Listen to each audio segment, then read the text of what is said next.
आइए चलिए यहाँ पर सबसे पहले खान को गिरफ्तार करिए, उसके बाद में यहाँ पर मामले में ट्विस्ट फैजल खान का तो और बुरा फंस गए।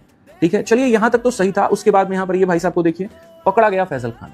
जैसे यहाँ पर इनके सगे भाई लगते हैं, इनके छोटे भाई लगते हैं कि इनको आप कुछ भी कह दे, वो छोड़िए, एक बड़ा प्रतिष्ठित मीडिया है और उसकी मैं एक ऑडियो सुनाता हूं, जरा आप उस ऑडियो को सुनिएगा तो आप समझ पाइएगा। सुनिए जरा। और अब सिविल कोर्ट में सरेंडर हो गए हैं। कल दोपहर 1 बजे जब एफआईआर दर्ज हुई, उसके बाद ये जानकारी आई, 1:15 बजे पीछे के दरवाजे से भाग गए थे और अब सिविल कोर्ट में सरेंडर करने पहुंच चुके हैं खान सर, जिनको लेकर पूरी रात जहां पर पूरी मीडिया और पूरा प्रशासन उनके कोचिंग में रहता है और वो उनके साथ में कोऑपरेट करते रहते हैं, और ऐसे में यहाँ पर ये न्यूज फैला दिया जाता है कि खान सर कोचिंग छोड़ करके भाग गए। वहां पर मीडिया जाकर के इनके गांव के किसी पार्षद या कोई बेवकूफ से इंसान का जाकर के मीडिया इंटरव्यू लेती है और ये पूछती है, बताइए उन्होंने अपने गांव के लिए क्या किया। आंखों पर आपने पट्टी बांधा, इतना बड़ा अस्पताल पटना में जो खोले हैं आपको वो नहीं दिख रहा, और आप गांव में जाकर के ये दिख रहे हैं कि किसका कितना इंची का दीवार था और उसको किसने तोड़ा है।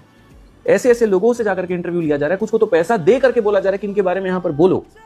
जब यही खान सर अस्पताल बना रहे थे, जब यही खान सर 21 रुपए के अंदर में ब्लड टेस्ट करवा रहे थे, जहां अलग अलग यूट्यूबर्स ने जाकर के उसको प्रमोट किया, तो ये मीडिया कहां पे थी? तब तो चर्चा क्यों नहीं हुई? एक व्यक्ति, मतलब आज के समय क्या होता है, लोगों का ये होता है कि यार हमको ज्यादा से ज्यादा कमाना है, अपना घर बनाना, अपना घर बड़ा करना है, खुद को हम अपने आप को बड़ा बनाएंगे, समाज के लिए तो बाद में हम सोचेंगे क्या करना है। एक व्यक्ति जो काम सरकार का होता है उसको छोड़ करके उस खुद जिम्मेदारी उठाता है, शिक्षा को लेकर के सबसे कम फीस लेकर के आते हैं वो। ठीक है, शुरुआती दौर की अगर आप बात करें, आज के समय उनको देख करके बाकी लोगों ने किया हो तो एक अलग बात है, लेकिन शुरुआती दौर में अगर आप देखेंगे तो सबसे कम फीस वो लेकर के आते हैं और एक क्रांति होती है। आज के समय लोग फीस भी कंपेयर कर रहे हैं, इनका इतना, इनका इतना, इनका इतना। आप एक दिन केजीएस को बंद करवा दीजिए, उसके बाद में देखिए सब पे फीस नहीं बढ़ गया तो आप फिर कहिएगा।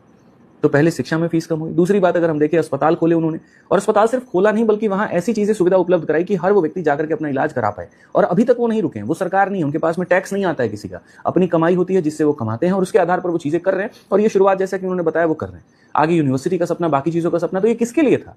अपने बच्चों के लिए था, विदेश के बच्चों के लिए था, आप ही लोगों के लिए।